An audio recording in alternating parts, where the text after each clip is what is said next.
पुण्यामध्ये जीबीएसचे रुग्ण सातत्याने वाढताना दिसत आहेत आणि यासाठीच पुणे महानगरपालिकेकडून काही उपाययोजना या ठिकाणी राबवले जात आहेत। खास हॉस्पिटलमध्ये रुग्णांसाठी व्यवस्था देखील करण्यात आलेली आहे। माझ्यासोबत पुणे महानगरपालिकेचे आयुक्त सर आहेत। सर, सध्याची पुण्याची स्टेटस काय आहे? जीबीएसचे किती पेशंट्स आहेत?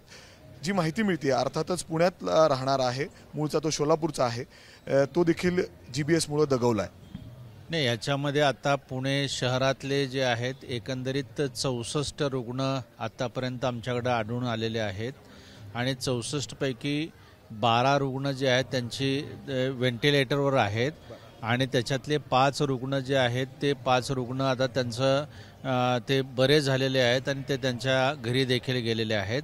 पुणे महापालिकेतर्फे पुणे महापालिकेचं जे कमला नेहरू रुग्णालय आहे त्या ठिकाणी 15 ICU बेड आम्ही कार्यरत केलेले आहेत आणि त्या ठिकाणी सर्व जे रुग्ण त्या ठिकाणी येतील त्यांना मोफत उपचार दिले जातील। जे इतर खाजगी रुग्णालयामध्ये जे आहेत त्यांच्याकरता सुद्धा पुणे महापालिकेनं परवाच्या दिवशी जवळजवळ 200 वायल्स इम्युनोग्लोबुलिन घेतलेले आहेत आणि ते इम्युनोग्लोबुलिन सुद्धा त्या ठिकाणी त्या हॉस्पिटल्सला आम्ही सप्लाय करतो आहे। ते देखील आम्ही फ्री ऑफ कॉस्ट त्याच्या ठिकाणी करतो आहे। आमचे मेडिकल ऑफिसर जे आहेत हे जे 5 जे रुग्णालय खाजगी आहेत त्या ठिकाणी कार्यरत आहेत आणि कुठल्याही रुग्णाच्या बद्दल जर काय अतिरिक्त बिलाच्या बद्दल जर काय कुठल्या तक्रारी आल्या तर त्याचं देखील निराकरण केलं जाईल आणि त्याच्यामध्ये जे पुणे शहराची शहरी गरीब योजना आहे त्या गरीब योजनेअंतर्गत 1 लाखापर्यंतची आर्थिक सहाय्य देण्याची देखील तरतूद आम्ही केलेली आहे। पुणे महापालिकेनं ह्या रुग्णाकरता जे आहे जीबीएसच्या रुग्णाकरता विशेष कक्ष देखील स्थापन केलेला आहे आणि साधारणतः हे जे आहेत ते क्रिकेटवाडी त्याच्यानंतर नांदेडगाव आणि ह्या परिसरातले दाहेरी परिसरातले हे रुग्ण आढळून येत आहेत। तर मी स्वतः त्या ठिकाणी जिथं जिथं सोर्सेस आहेत ज्या विहिरी आहेत त्या विहिरीचं आम्ही टेस्टिंग केलेलं आहे। विहिरीमध्ये कुठल्याही प्रकारचं कंटॅमिनेशन नाही, मात्र कुठं कुठं जे आहे की आम्ही त्या घरामध्ये जाऊन हाऊस टू हाऊस देखील सर्वे करत आहोत की त्या ठिकाणचे पाणी काय दूषित झालेलं आहे का।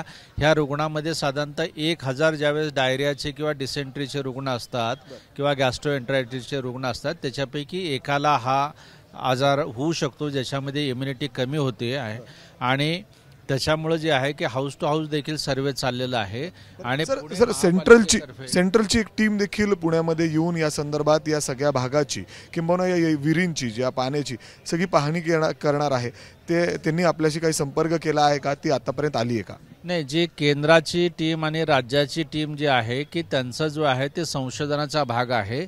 पुणे महापालिका जी आहे की प्रिव्हेन्शन करता आणि विशेष करून जे आहे की आता ते टेस्ट पॉझिटिव्ह आहे का, पाण्याचे सॅम्पल काय आहेत, त्याच्यापेक्षा जे रुग्ण आढळत आहेत त्यांना वेळीच उपचार करणं आणि त्यांना योग्य ती त्याच्याबद्दलची दक्षता घेणं, त्याकरता नागरिकांना आम्ही आवाहन केलेलं आहे की RO किंवा फिल्टरच्या माध्यमातून कुठल्याही प्रकारे त्याच्यावर विसंबून न राहता जे पिण्याचं पाणी जे आहे ते पिण्याचं पाणी तुम्ही उकळून थंड करून प्यावं असे आमचं आव्हान देखील केलेलं आहे आणि महापालिका ह्या जे रुग्ण आढळतील त्याच्याकरता सज्ज राहिलेली आहे। सर, खूप खूप धन्यवाद। जसं सरांनी सांगितलं जीबीएसचे जे पेशंट्स आहेत ते पुण्यामध्ये वाढत आहेत आणि यासाठीच पुणे महानगरपालिकेकडून काही पावलं या ठिकाणी उचलली जात आहेत। कमला नेहरू हॉस्पिटलमध्ये खास व्यवस्था करण्यात आलेली आहे, 50 बेड त्या ठिकाणी सज्ज ठेवण्यात आलेले आहेत। एवढंच काय तर 15 बेड ICUमध्ये देखील त्या ठिकाणी सज्ज ठेवण्यात आलेले आहेत आणि केंद्राचं पथक देखील या सगळ्यावर लक्ष देऊन आहे ते देखील पुण्यामध्ये या ठिकाणी दाखल झालेलं आहे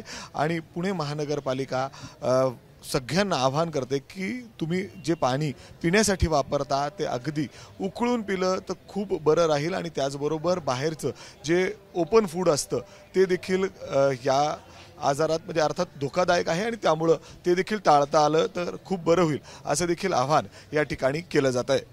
कॅमेरामॅन राजेश बिडकरसह मी मिकी घई, ABP माझा, पुणे। ABP माझा, उघडा डोळे बघा नीट।